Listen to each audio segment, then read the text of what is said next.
ole room liana YouTube channel khir tu te voin hi August ni som le pathum kumsang ni le som ni pathum Sunday ani a van doi khak tak main tlong luya chi hui lama tuitla van doi na to ka te sualan om le lau maya o lau mai kan han te che sualan oma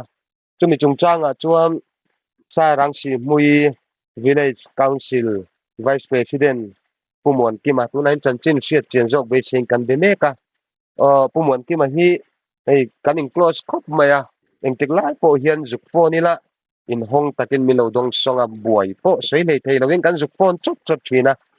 tung huna chon do thei takin milo dong song thini achunga po thin lung takin kalom thu hi kan sei tak zeta te chuanin ani hi chan thiam pa minan ti mai thina patlang chuai tun ni wahim thiam pa han ti hi kan se deuh hlek thina amar chu kalau ti tanok nok ni pon ngai thatu ten min lo se thiam don nia ole puman ki ba ama sa in hei tanchin kan lo se le awan duaina oi tak mai khatilai si mui area khana khengle ti kalau si a pongayin thil then dan kha enge ato ka atua tu tenen khanin toy moi chinin ti te min han sil ta la ti chuan in zo zui tu te po a om tura kan ngai dewe a ole hey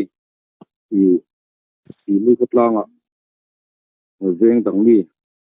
van do na to ai zo ram thar mi an om lo maya a sia lo kan ti khop me ke ni pon ni sai si mui ngal som lei kan ti maya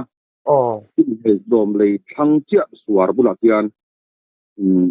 an in bual an chia dai kha pakhat a thian pa zo ka ni lol ro pe ka zo ki a an vai buai đâu kha ni lal muan pu ya hian ni chan atuma chan atum chi chuan pani chuan ni van doi na an to kan che sual ta ni in kan thia ni chu dar som pani le mit som li bor vel ni in ka thia ta tan thing ma sabol kan ni a ni mirang vak an lo om lova an kal khu te ho an lo oma ni lal ro pe hi kum som panga apa pek mo ya ram thar le lal muan pu kum som ni paru tono ro khu ma ai ram thar thau an ni an pani hian ani chuwa apoi in an han potlang koi tu te le ni mi tlom ngai te kan oi me lam pang koi tu te an che zung zunga tui hi atam de wa wang hian du angin ni a che zung zung thei lova tung wang chuan lam taka har satna kan tok ve deuh nin re tung tu kan ke dan tlang pi ni ani chu takhan pumon ki ma adanga kan kai lukanga he kan thudona khan khatilaya ngalchom ka ya che sual ba ka khan mundanga tuitla hi an om ni in kan sia sai rang khani area thu khan ma se confirm ala ni chialo an tlange yenti kha kan dong tel boka kha kha ngai fin pal ani thien ngai fin pal thei tong hi akal sual zo kam ni o ka tia ni sai rang ruwa ma chuan kan thian te ho se kan in bia a i lomana midang che sual om tuan semi alawa tu na che sual te che hi kan fia tan nia ei police ho te we me branch koi tu te ho te nen en kim boy tu ti ho i kal ho mi ko mai kal chu ha kan nia tu tiang tho mom tu ni se tur tu kan ni kan thudona khang khalai kha kan zo zau le luk chenga mi pa le mei chia an te chu alen thala hi mu zawani ti kha kan dona ne ma se adin le dob deuh heka chonin ngai ri tina ni mo khalai kha chu pakhat zo ka kha atu zo chiang ya ming hi kalau zo chiang chi alawa suar kami an pil kha tlem an han len thak ta ka khan pizza vel an han len thak kha suar pan ve de lek lai ang de chu ma tu ya khawa wangin ta chuan pakhat aron lang chuaka aron langa chu an zinga mi khidilaya enge soi ol samnan picnic tur te mayang ekom tur khami te zinga mi pat khan ba chana tuma amaro chu ani po khatui chiam tu ani lo wang khanin apil chun jom le ta ka ban chan hlei thein om talawa alet le ta mo kuta tang suanin an pil hen tawang wang ani mo ani chu khatilai khan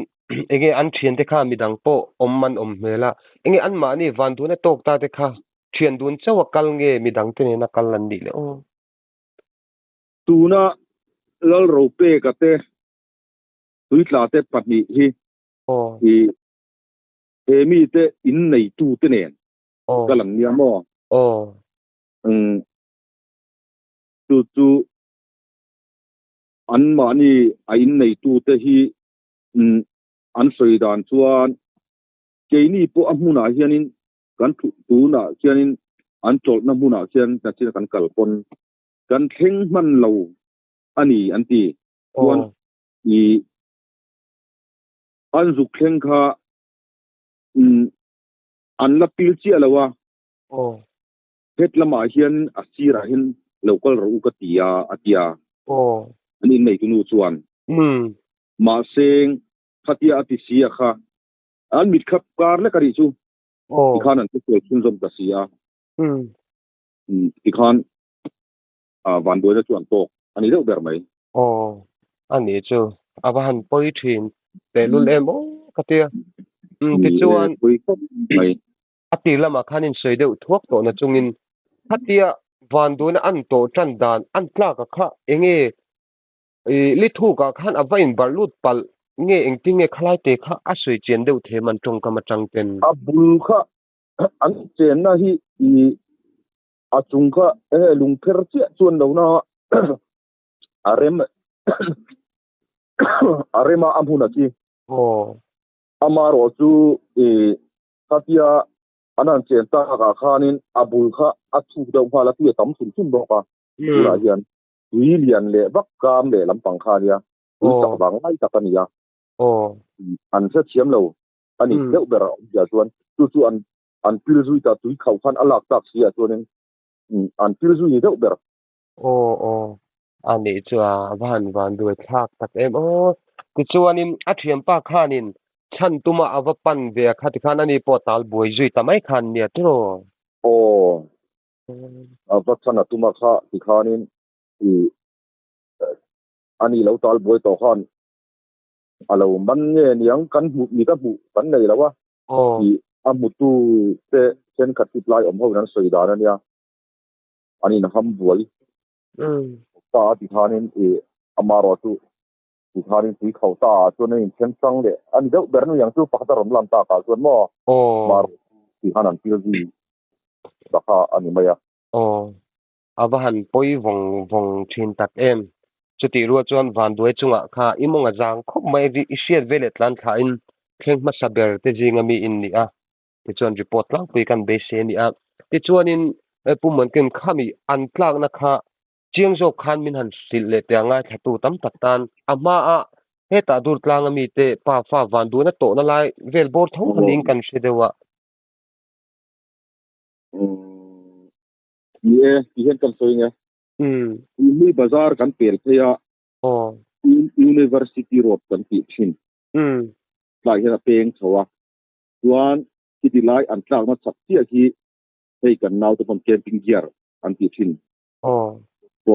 bot lampang ho i alo boi pui ve thina khania tu mi thang tia chu ani a i fiat thiam theidan tur ber chuan i Simul Bazar kan pel pe university rota kan chawa chuan kan chaw Simul than mual bula khian dinglama peng tha tong ngal chom lei tu ma ngal chom ke an kal la ya an kal na thir lei ve kha ami thang chi aswar thin kha mi kan tak chuan he mang abu chuan atilang khan ani ani che ti chuanin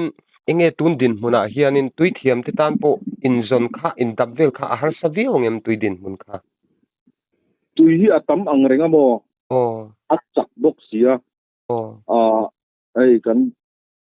bas wai me lampang mi tlom ngai ten bladder te tui lu tu ten an kala amaro tu be se ro chu asang lu tuk lem lawa ani an gel don tu kan lawa a an hai kal pot sela a soi tia siam dan po om lo do ber ni an kal chin pot sela siat leng ti chuanin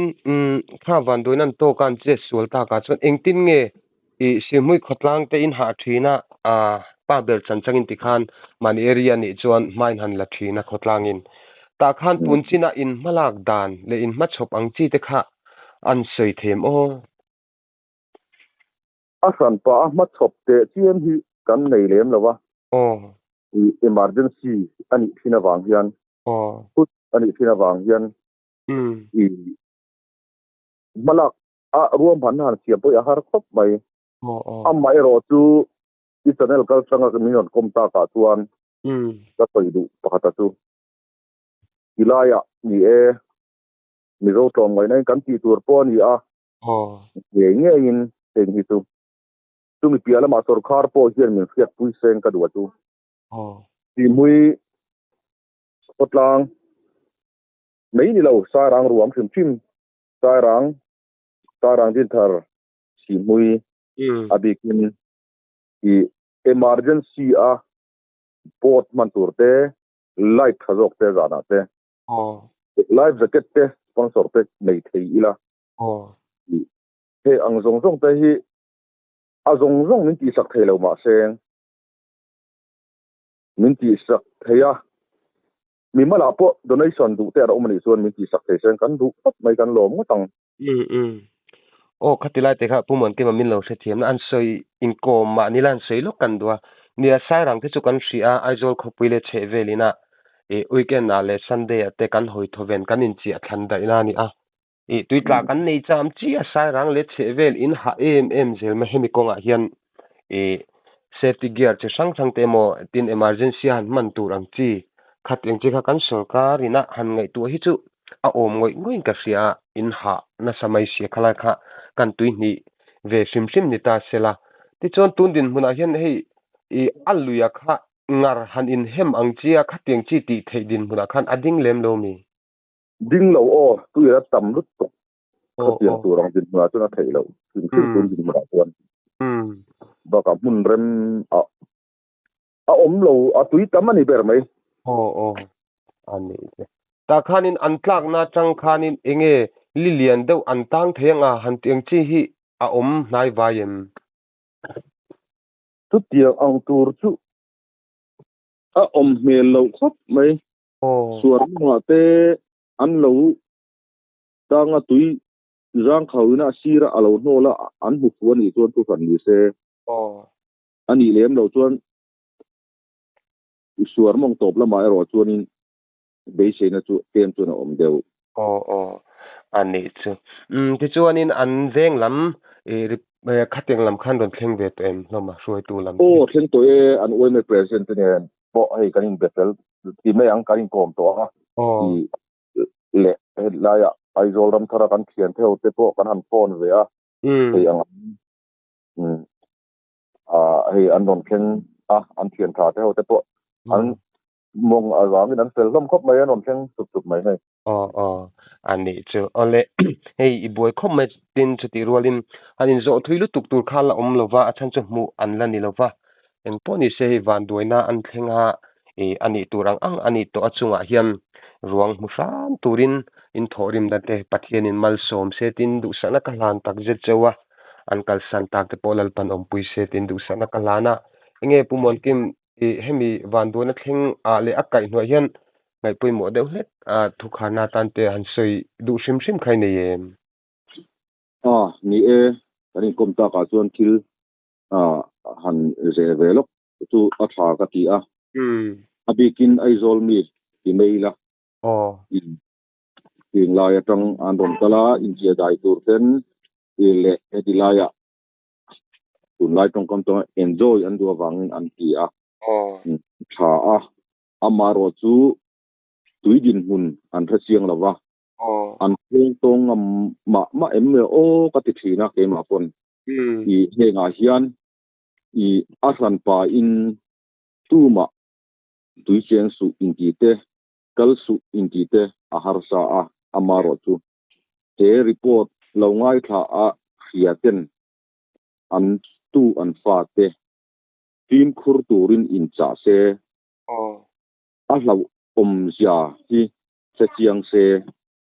aba in fil sia le in ha han soi vak tur omin ka helawa tu chu i kan in fil thei tok ni se hem i channel kal tlang hian tha in ka fia a chan chu thala tu ya sima amonga langa alang po na an zuang thla a an du ai no thu wan pil le de ya pura apona mon tia tu lo nuwa an zuang thla an pil le de ya tung tu ani awangin tung tin te i lo in fia se he kan in kom na kal tlang hian tim purna lo mang se ti kha ka soi sei tok de te se avan poimo em ti chuan ni e ngai thatu te po heng kan report hi thalai tam takin ngai tha se kan du thina a chan chu a hlau om zia te nun na chan mai the na ni zia te hi